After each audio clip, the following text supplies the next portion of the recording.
saya Vivi Imroatin Afia dari program studi agroteknologi. Saya sekarang berada di lokasi tempat komoditas kelapa untuk tumbuh dan berkembang. Di sini saya akan mewawancarai seorang petani yang bernama Bapak Suroto, 33 tahun. Beliau ini membudidayakan komoditas kelapa. Jadi nanti saya akan tanya-tanya tentang Bapak Suroto, bagaimana proses awal sampai proses akhir dan penggunaan mekanisasi pertanian dalam budidaya kelapa. Mari kita lihat bersama cuplikannya Bapak Suroto.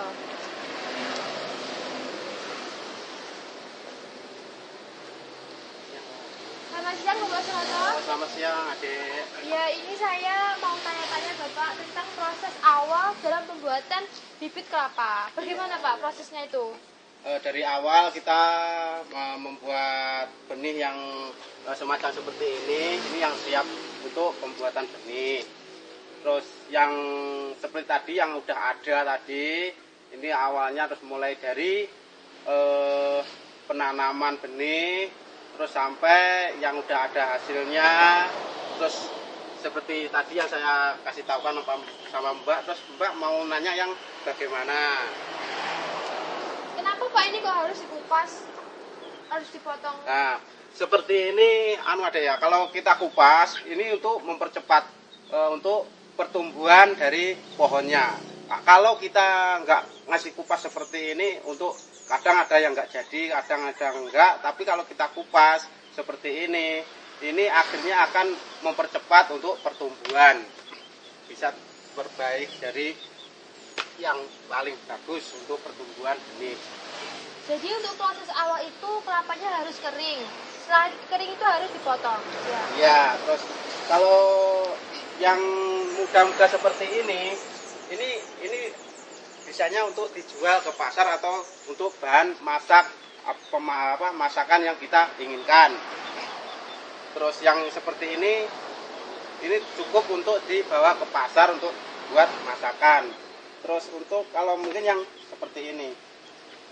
Nah, ini suatu contoh yang seperti ini enggak apa ya, istilahnya enggak bisa kita pakai atau ditanam sudah enggak bisa hidup seperti ini.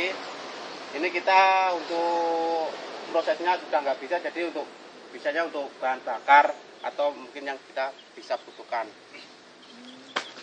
Terus apalagi adik? Setelah itu prosesnya gimana Pak?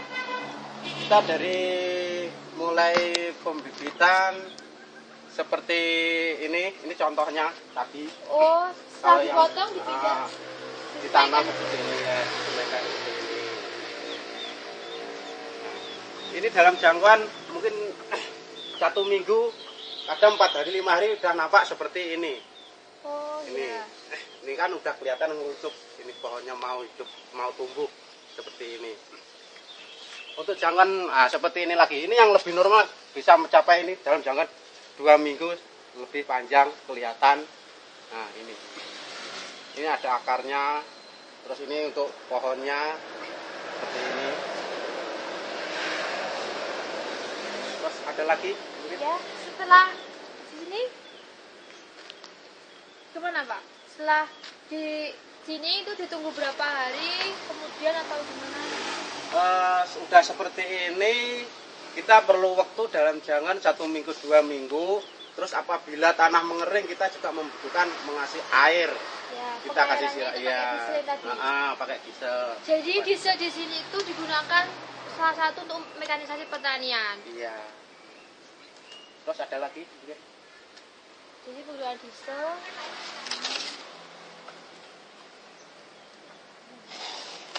Jadi setelah di air itu jadinya seperti itu Pak ya? Iya, seperti ini. Ini udah siap untuk kita tanam. Kalau udah usia jangkauan 5 bulan 6 bulan itu seharusnya ya 5 bulan itu udah siap ditanam. Tapi tergantung, biasanya orang itu kan waktunya itu ya tenaga kerja itu ada yang mencukupi, kadang tenaga kerja ada yang kurang. Jadi minimal itu 6 bulan 7 bulan itu harus ditanam seperti tadi penanamannya. Terus mungkin ada lagi? Ya. Jadi dalam survei ke lapangan ini itu kesimpulannya ya komoditas kelapa itu menggunakan 2 alat mekanisasi pertanian. Di samping mekanisasi pertanian yang modern yang digunakan oleh Bapak Suroto itu ada mekanisasi yang tradisional. Yang tradisional itu contohnya seperti sabit. Sabit itu digunakan pada saat memanen hasil panen. Terus kalau pacul itu digunakan untuk itu menanam benih ketika dipindah ke lahan. Kalau yang modern itu yang tadi bajak, kuik sama diesel, pompa air untuk mengairi ini. Ya, itulah hasil dari survei saya ke lahan yang saya wawancara oleh Bapak Suroto. Terima kasih. Terima kasih.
Kering tua.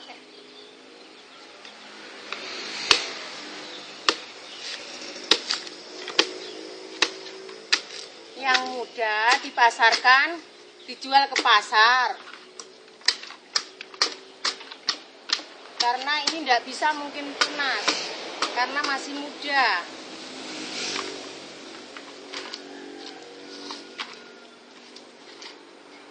Yang tua kering.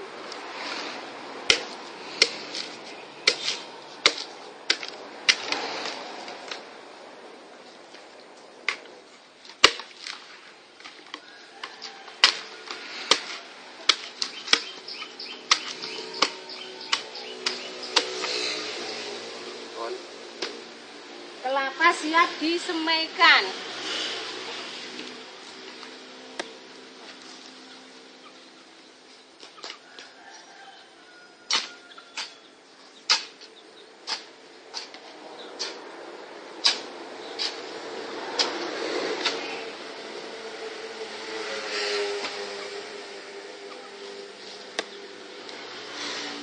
Tujuannya dibabak biar air bisa masuk ke dalam serat-serat, jadi akhirnya segar.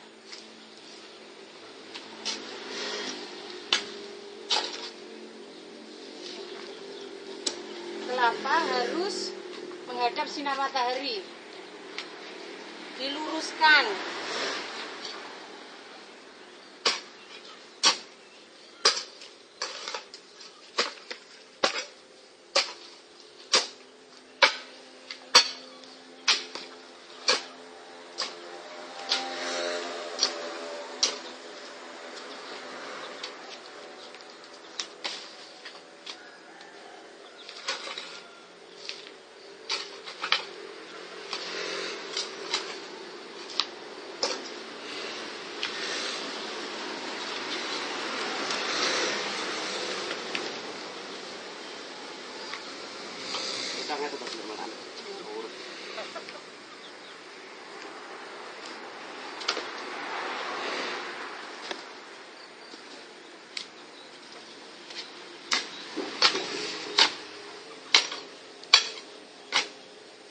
Setelah itu dibiarkan sampai 4 bulan kemudian.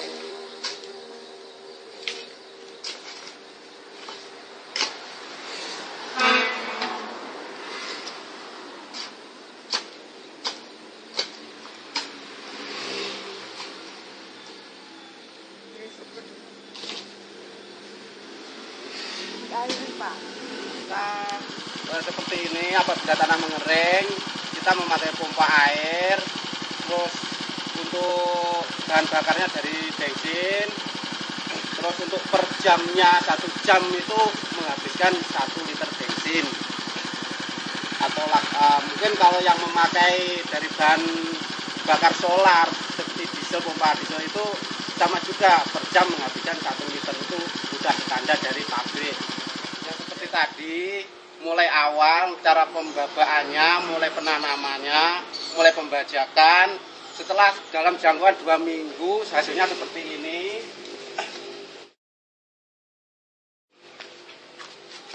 Apabila kita nanti sudah menjadi seperti ini, untuk jangkauan berapa hari apabila tanah mengering kita membutuhkan air, kita mengambilnya pakai pompa air yang mana sekira pompa air kita bisa mencukupi untuk lahan lokasi kita membuat benih. Nah, yang seperti ini contohnya.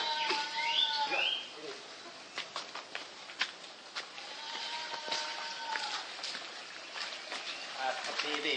Apabila kita tanahnya sudah mengering, kita memberi air seperti ini. Kita siramkan, biar supaya tumbuhnya bisa cepat, biar nggak mati. Kita menyiram pakai air seperti ini. Dan kita mengambilnya air dari pompa air yang kita punya atau yang kita bisa memakai. Terserah dari pompa air, yang penting kita bisa mencukupi untuk lahan kita pembuatan benih. Lanjut lagi ke sini yang seperti tadi, dalam jangka 2 minggu.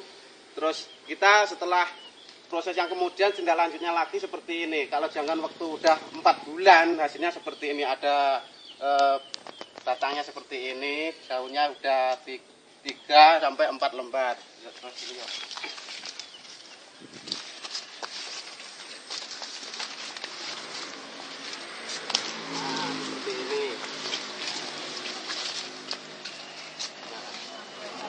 Ini yang usia udah 4 bulan, terus udah ada daunnya sampai 3-4 lembar.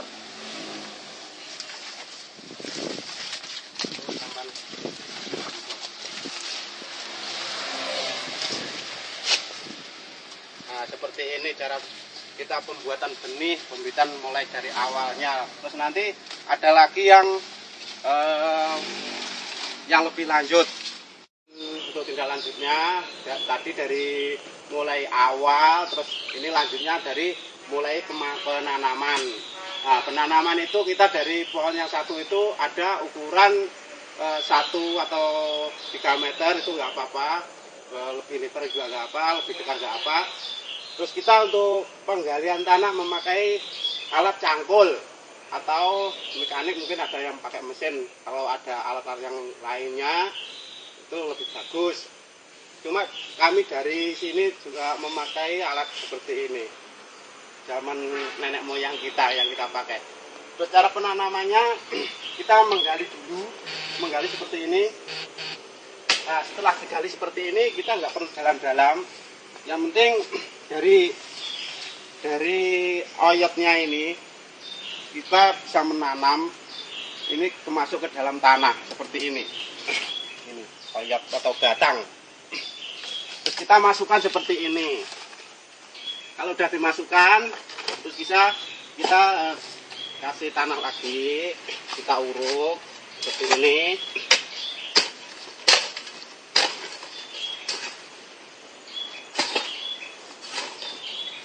Nah, kalau kita udah seperti ini, kita tinggal ngasih nanti tindak lanjut dari pemupukan, pembinaan tahu selanjutnya sampai ada hasilnya, mulai ada buahnya.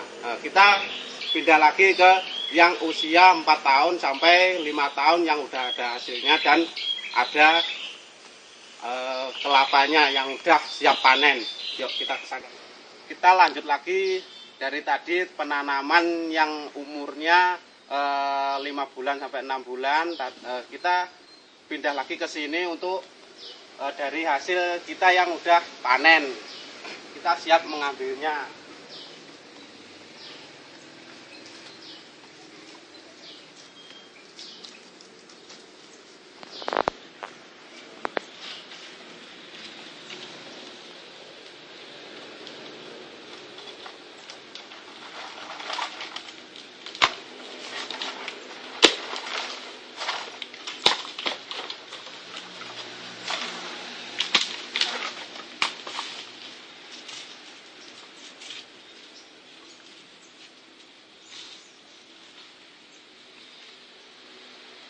Nah, seperti ini hasilnya. Ini yang sudah kita panen atau kita sudah mendapatkan hasil. Nah, seperti ini kita siap membawa ke pasar atau tempat penjualan. Untuk yang muda kita jual, terus ada yang tua itu kita buat pembenihan lagi. Seperti contohnya seperti ini. Nah, kalau yang seperti ini yang udah tua itu kita bisa buat untuk benih. Atau kita seperti ini. Nah, ini suatu contoh apabila kita ingin membuat suatu benih lagi.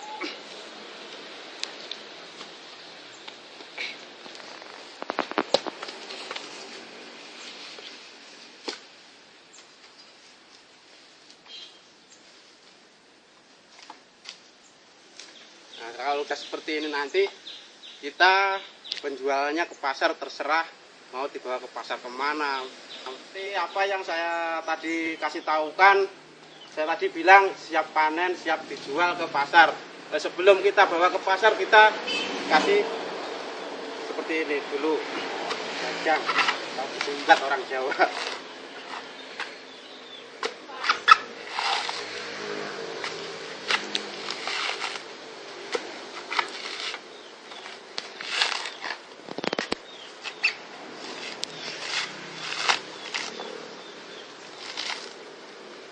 Nah, udah seperti ini contohnya.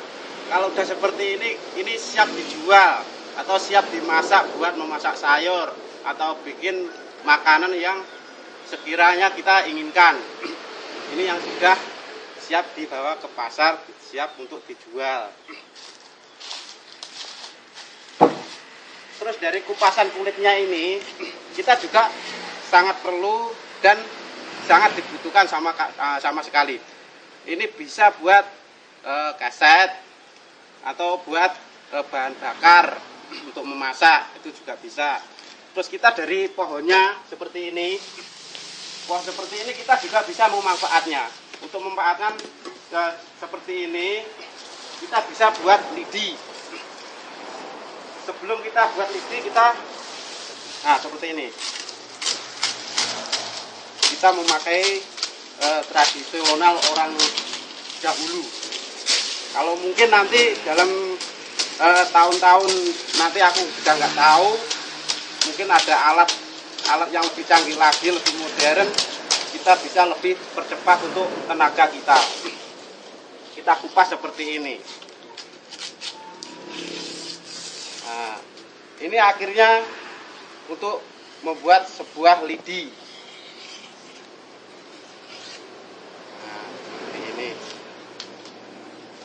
Nah, akhirnya udah jadi lidi, terus akhirnya jadikan satu seperti ini, jadi sapu untuk tempat membersihkan halaman rumah kita. Mungkin di dalam rumah juga ada yang kita mungkin membutuhkan alat ini. Terus kita juga mengambil dari kelapanya itu yang udah diambil itu ada apa nih namanya, cangkok. Nah, cangkoknya ini kita bisa manfaatkan untuk membuat alat yang kita inginkan. Kalau biasanya kita melihat orang dagang itu di pinggir jalan itu kan ada yang dagang es cendol atau macam-macam itu, pokoknya ada cola, ada es cendol, itu biasanya memakai alat ini. Karena memakai cangkok alat ini itu rasanya lebih lain dan lebih nikmat, itu orang bisa merasakan. Nah, mungkin saya kira itu aja dulu yang kami kasih tahukan. Mungkin kalau ada kurang kita bisa mengasih tahukan, datang saja ke sini. Oke.